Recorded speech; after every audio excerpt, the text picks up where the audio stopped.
తాకట్లో ఉన్న మీ బంగారాన్ని విడిపించి ఆ రోజు ఆన్లైన్ రేటుకి కొంటాం. Sharma gold company. ప్రేక్షకులందరికీ నమస్కారం. నేను గీతాంజలి.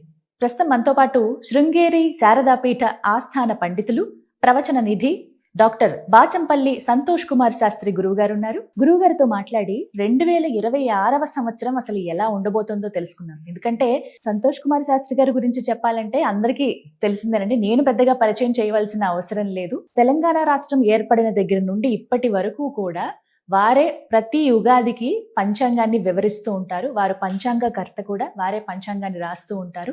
వారు ఏవైతే చెప్పారో ప్రిడిక్షన్స్ అన్ని కూడా నిజమవుతూ రావటం అనేది మనం గమనిస్తూ ఉంటాం. అయితే తెలుసుకుందాం ఇవాల్టి వీడియోలో 2026వ సంవత్సరం అసలు ఎలా ఉండబోతోంది, ద్వాదశ రాశుల వారికి ప్రత్యేకంగా ఉన్నటువంటి పరిస్థితులు ఏంటి, ప్రభావాలు ఎలా ఉంటాయి, ఎటువంటి పరిహారం పాటించాలి, గురువుగారి మాటల్లో విని తెలుసుకుందాం. గురువుగారు నమస్కారం అండి. నమస్కారం అమ్మా.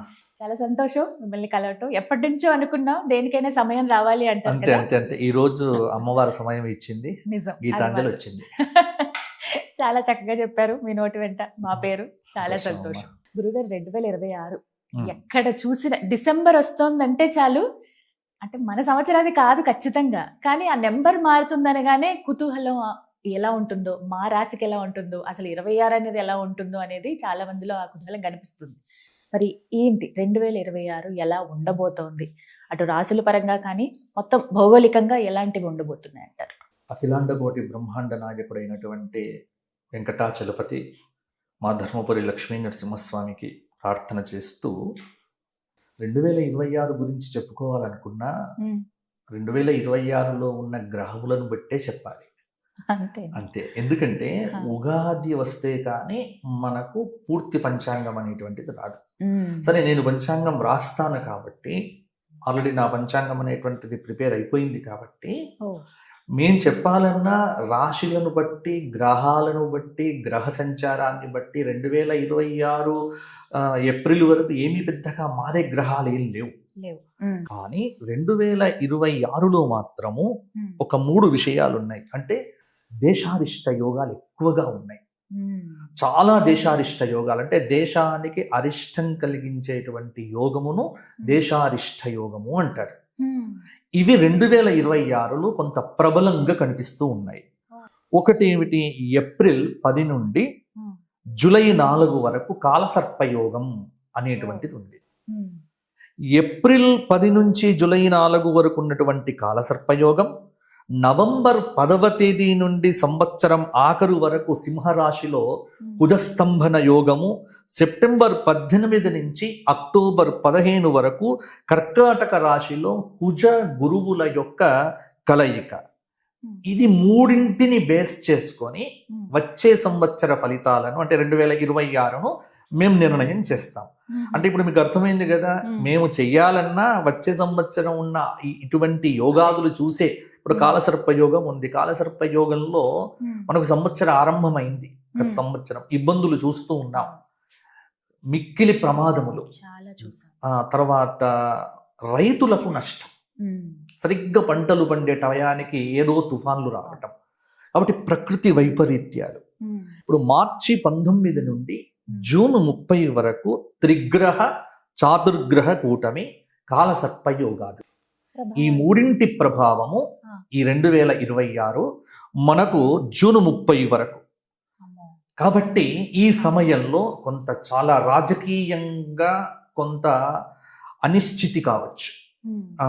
పశ్చిమ బెంగాల్ వంటి ప్రదేశములలో విపరీతమైన హింస చెలరేగవచ్చు.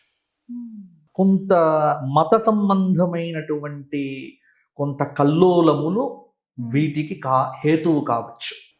కాబట్టి ఈ విషయముల యందు ప్రజలు చాలా జాగ్రత్తగా ఉండాలి. ముఖ్యంగా ఈ సంవత్సరం వేసవి అద్భుతమైన హీట్ ఉంటుంది. నాకు తెలిసి 50 డిగ్రీలు టచ్ కావటం తప్పకుండా అవుతుంది. 50 డిగ్రీలు కొన్ని రాష్ట్రముల్లో. ఇప్పుడు ఈ వీడియోనైతే రికార్డ్ అయ్యే ఉంటుంది కదా, మీరు చూడవచ్చు. ఎందుకంటే మనం ఇంత ముందుగా చెప్తున్నాను కదా, ఖచ్చితంగా 50 డిగ్రీల వరకు కొన్ని రాష్ట్రముల యందు నమోదవుతుంది. ఎన్నికలు జరిగేటువంటి రాష్ట్రాల్లో కొన్నిటిల్లో అధికార పార్టీ వారే అధికారాన్ని పొందే అవకాశం అధికంగా కూడా కనిపిస్తూ ఉన్నది. అలాగే కొంత సినీ పరిశ్రమలో కూడా కొంత కల్లోలమైన వాతావరణం ఏర్పడవచ్చు. దాదాపు బాగా అద్భుతం అనుకున్నటువంటివన్నీ డిజాస్టర్లు కావచ్చు, ఏమీ లేనివి సైలెంట్ గా వచ్చి అద్భుతమైన విజయాలు వస్తాయి. ఇవి కూడా జరగవచ్చు. జూలై 1 నుండి సెప్టెంబర్ 30 వరకు కాలసర్ప యోగం. ఈ కాలసర్ప యోగం ఇక్కడ అంటే కాలసర్ప యోగం ముగిసిపోతుంది. ఆ కాలసర్పయోగం ముగిసిన తరువాత కొంత నైరుతి ఋతువుల యొక్క గాలులు వస్తాయి కదా, ఋతుపవనాలు అంటాము. వాటి యొక్క ప్రభావం చేత రాష్ట్రమంతా కొంత వర్షాలైతే ఇబ్బంది లేదు. కానీ ఇక్కడ గుర్తుపెట్టుకోవాల్సింది ఏంటంటే సకాల వర్షాలు, అకాల వర్షాలు. సకాల వర్షముల కంటే అకాల వర్షములే ఎక్కువగా. 2026లో ప్రజలు డబ్బు జాగ్రత్తగా పెట్టుకోవాలి. రిసెషన్ వచ్చే అవకాశం కూడా ఉంది. కొంత ఇక్కడ కదా అమెరికా కానీ 2026 కాదు 27 వరకు కూడా డబ్బులు ఎక్కడ పెట్టొద్దు. భూమి మీద పెట్టకండి, క్యాష్గా పెట్టుకోండి, దాచిపెట్టుకోండి. డబ్బులు విచ్చలవిడిగా ఖర్చు పెట్టడం అనేటువంటిది ఇబ్బంది పడతారు. ఎందుకంటే ఖర్చులు తగ్గించుకొని పొదుపు అనేటువంటిది కొంత విలాసాలకు ఈ పెళ్లిళ్ళు ఘనంగా చెయ్యటాలు కొంత తగ్గించుకొని డబ్బును పొదుపుగా వాడుకోవటం అనేది 2026లో ప్రతి ఒక్కరు కూడా ఈ సూచన పాటిస్తే వారికే బాగుంటుంది. కాబట్టి షేర్లలో పెట్టుబడులు ఒకసారి ఢమాలైపోతాయి. తర్వాత మ్యూచువల్ ఫండ్స్ లో పెట్టండి అని చెప్తున్నారు, కానీ అది చాలా దీర్ఘకాలికంగా ఉండాలి కాబట్టి దానిలో కూడా కష్టమే. కొంత బంగారం అనేటువంటిది రేట్ ఇంకా పెరుగుతుంది, ఖచ్చితంగా పెరుగుతుంది.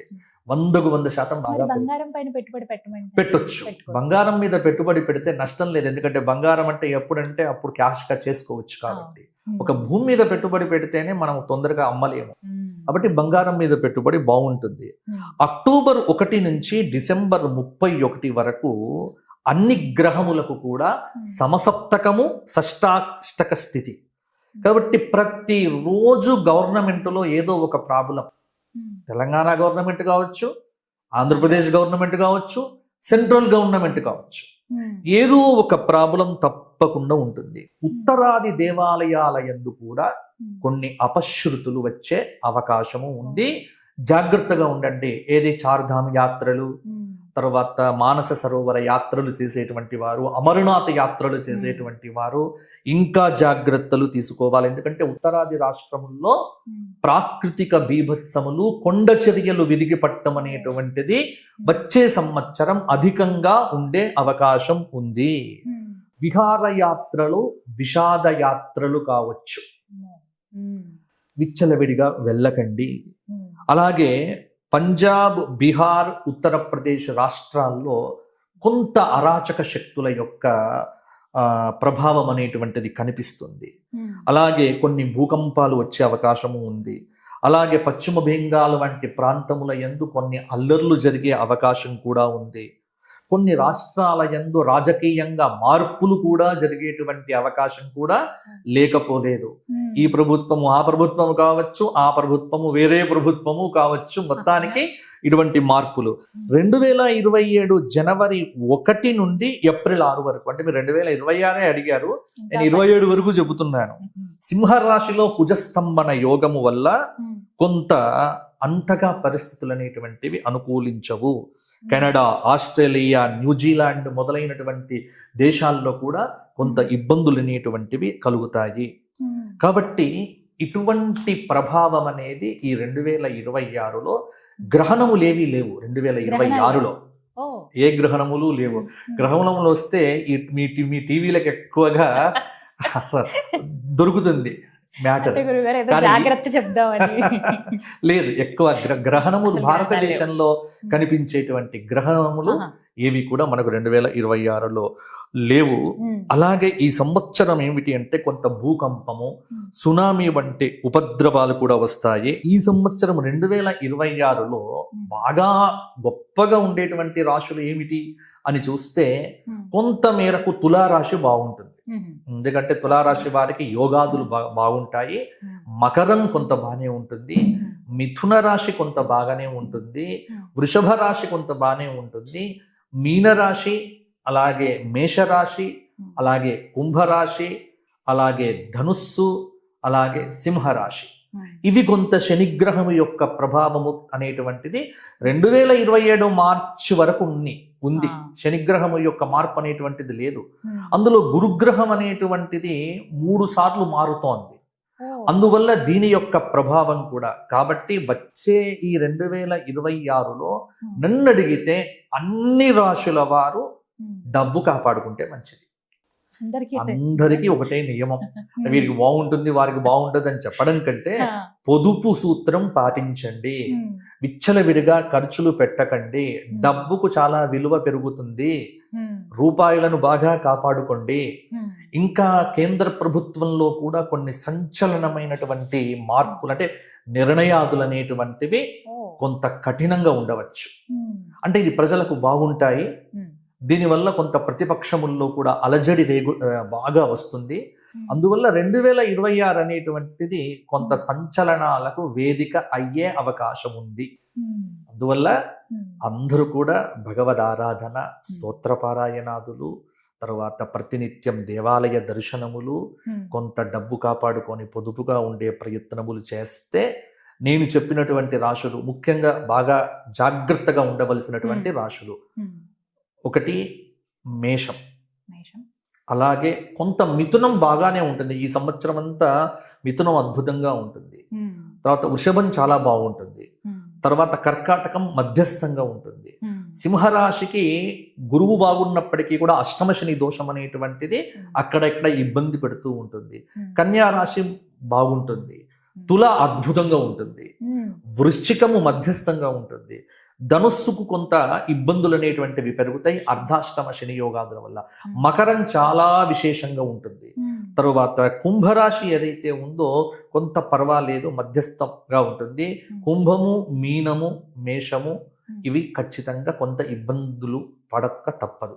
కాబట్టి ఈ రాశుల వారు జాగ్రత్తగా ఉండి భగవద్ ఆరాధన కనుక చేస్తే 2026లో కూడా ఇంకా చాలా విశేషాలు కనిపిస్తాయి.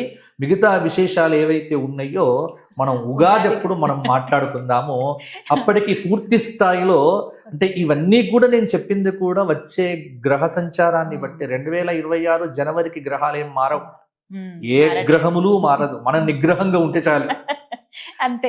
కాబట్టి గ్రహాలు ఏవి మారవు. కానీ 2026 అనగానే మనకేమిటి జనవరి 1వ తారీఖు నాడు గుడికి వెళ్ళటాలు, కాబట్టి ఇటువంటివన్నీ మనం చూస్తూ ఉంటాం. ప్రాకృతికమైన మార్పులు లేవు, సంప్రదాయంలో వచ్చేటువంటి మార్పులు లేవు, గ్రహ సంచార రీత్యా మార్పులు లేవు. ఉగాది నుంచి ఉగాది వరకే మనం చూడాలి.